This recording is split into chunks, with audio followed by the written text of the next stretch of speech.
Now, according to President Cyril Ramaphosa, an election date will be announced soon. 30 years since the dawn of democracy, the nation is gearing up for another defining election with an amendment to the Electoral Act and the rise of new political parties, a threat to the ruling ANC. In the lead up to the election, the country remains fraught with socio-economic challenges, which state insurer Sasria has highlighted as an election year risk. Joining us to assess South Africa's political landscape ahead of the polls is CEO of Sasria Mpumi Tyikwe and political analyst Ongama Mtimka. Good afternoon to you both. Thank you so much for your time. Good afternoon to you and your viewers. Fantastic. And maybe Ongama, we'll start with you. We keep hearing that 2024 is our 1994. Is it? Yeah, interesting. Good evening, good afternoon to you, your guest and your viewers.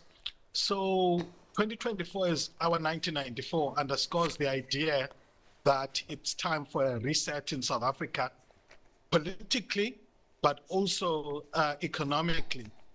I remember a fees must fall activist back in the day, having a play card that said, our parents were sold a dream in 1994, we've come back for the change. So all of this, in my view, this politicking around the idea of 2024 being our 1994, is a cry by South Africans for a more inclusive political economy and a more accountable and transparent politics.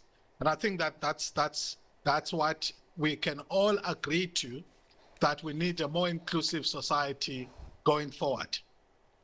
With that said, Mpumi, I'd like to bring you in here. Of course, it does mean it's a high-stake election, not just an election year, but clearly high-stake. And I'm wondering from Sasria's perspective here, when you look at the environment and you look at it from a risk perspective, are you at all concerned about that?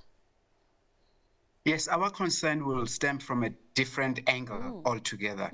I do not have the same luxury as Ongama, basically in terms of being, saying it is our new 1994, because I guess I was part of 1994.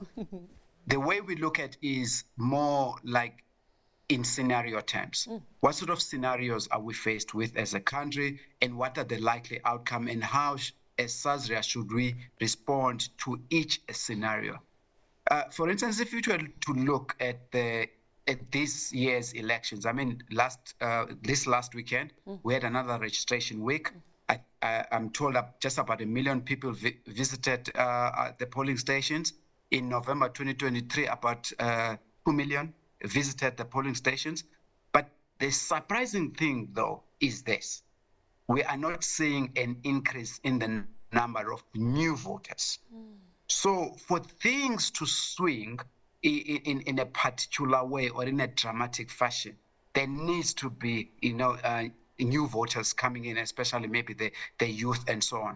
But if we were to look at the elections 2 years ago and what they brought about, so the most populous province in South Africa, as we know, is KwaZulu-Natal and Gauteng.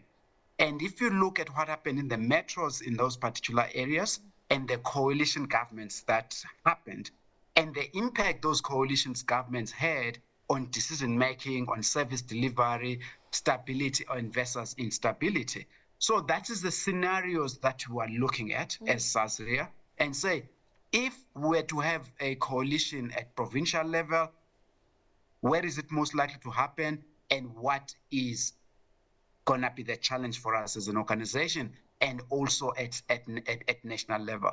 Really, July 2021 taught us this lesson, that we know that most of the claims could have been avoided if our security environment responded much more quickly.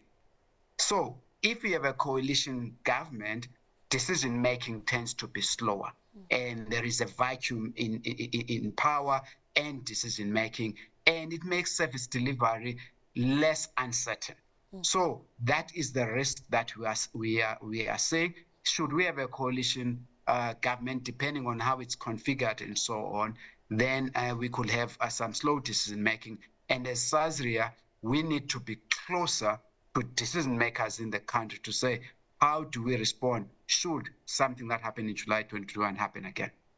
Very sobering, Mpumi. Ongama, I want to bring you in here because Mpumi mentioned something that we must, interrogate. Where are the new voters? Why are we struggling to make a compelling case for this democracy leading into this election? What is keeping young people at home from going to register to vote? What are we not quite getting right here? It's going to be interesting to see the registration data for the last 2 days. I think the last one that we had, we saw a significant number of young people registering. Whether or not they're going to turn out and vote is going to be something different. The challenge is that young people, the younger they are, the more disjointed the link between their perceptions of how much politics affects their day-to-day realities and their ability to vote.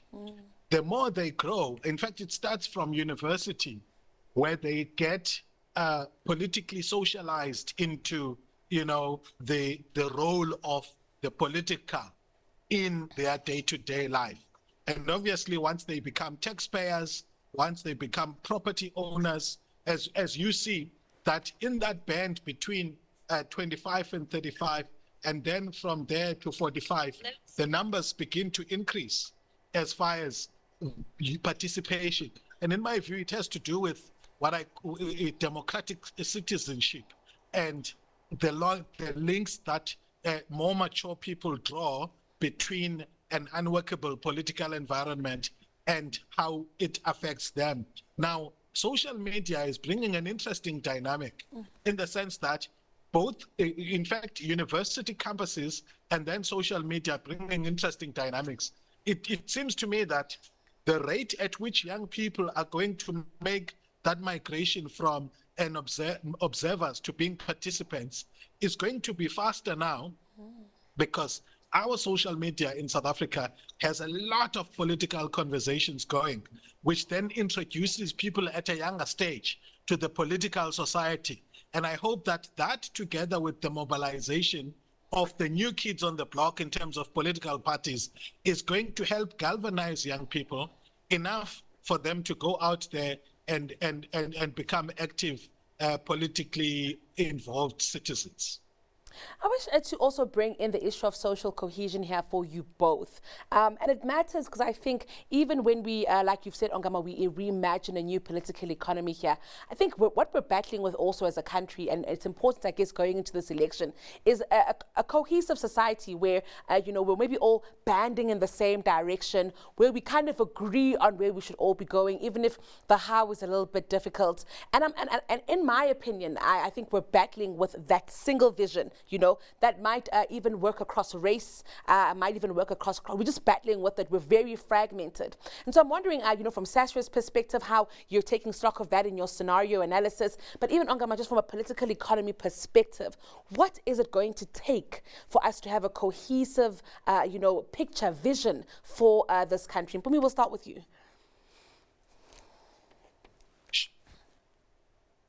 Hi, Sure. Starting with me. Yeah. All right. Look, the issue of social cohesion, I think it's been a very difficult part of our democracy. I mean, you can go back to 1994. You can look at some of the events that we've had that temporarily brought South Africans together. For instance, when the Springboks first won the Rugby World Cup, Francois Pienaar said he does not represent just the people that were in the stadium that day, but the rest of South Africans. And you can play now, when we last won it in France, to what Siya Kolisi said about our diversity and how the Springboks are a reflection of what South Africa can do should we use diversity as a source of strength for our country. Unfortunately, we do not see this social cohesion beyond the sports field or some of the cultural events. A 21-year-old South African, I'm told, won a Grammy this morning, last night in the US and so on. Bafana Bafana are doing relatively better than most South Africans expected, including me. So for a moment, we come together, but generally, we failed in this particular area. And for me, we really have to start addressing the most fundamental issues that are facing, in particular, the South African youth. I mean, but Ongama makes a valid fact about the contribution of social media and how university basically prepares our youth for mature life. Unfortunately, how many South African young people end up in a tertiary institution from post grade 12? Very, very, very few. And this is what plays out. So we've got challenges with youth unemployment. We've got challenges with an economy that is trapped at a particular growth levels. We hardly grow above 2.5% each year. We've got infrastructure challenges that could have easily been avoided and so on. So I think the moment we start addressing these issues in a systematic manner and so on, that's when I think South Africa will be going in the right directions and quite fast. Ongama, keen to get your thoughts on this issue of social cohesion? So what's happening in South Africa, we have a lot of manufactured problems. One, we know that our economy was conceptualized, built, and entrenched in separation. What that did was to create a problem of a domestic market that is too small. And the reason why our domestic market is too small is because many of the average citizens were excluded from meaningful incomes, or from a meaningful share of national income that would allow them to become effective buyers. Now, a lot of policymakers in South Africa have got this fixation with the regulatory environment, and then on top of that, macroeconomic policy. So, for example, they would say that the problem is with labor laws, and then they would talk about the fiscal and monetary policy. The issues here are more fundamental. Industrial policy that is, half-heartedly implemented, transformation policy that is not, embraced, and then development policies in general, whether it be rural development or diversification of economies from a provincial spread to provinces that have huge potential, but it takes a lot of work to invest and cultivate in a business in those provinces. We have to get rid of this fallacious idea that our domestic market is small, because because the reason why it's small is not an issue of nature. It's because of exclusion. If you deal with exclusion, you create enough critical mass of buyers who can actually be involved in the production of goods and services and in the consumption. So, and then also we've got regional markets that are opening up. And then on top of that, we need to deal with unaccountability, both in government and in business, where we are able to create inclusive value chains.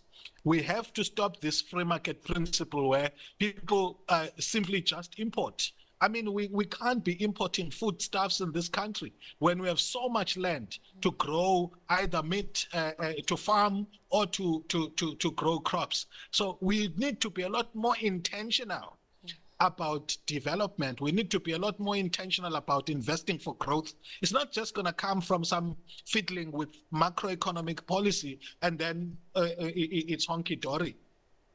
Well, gentlemen, it's all we have time for today, but a long journey ahead to our election and then post. So I look forward to more engagement with you both. Thank you so much for your time today. It's been very valuable. That was political analyst Ongama Mtimka and Mpumi Tyikwe, who's a CEO at Sasria.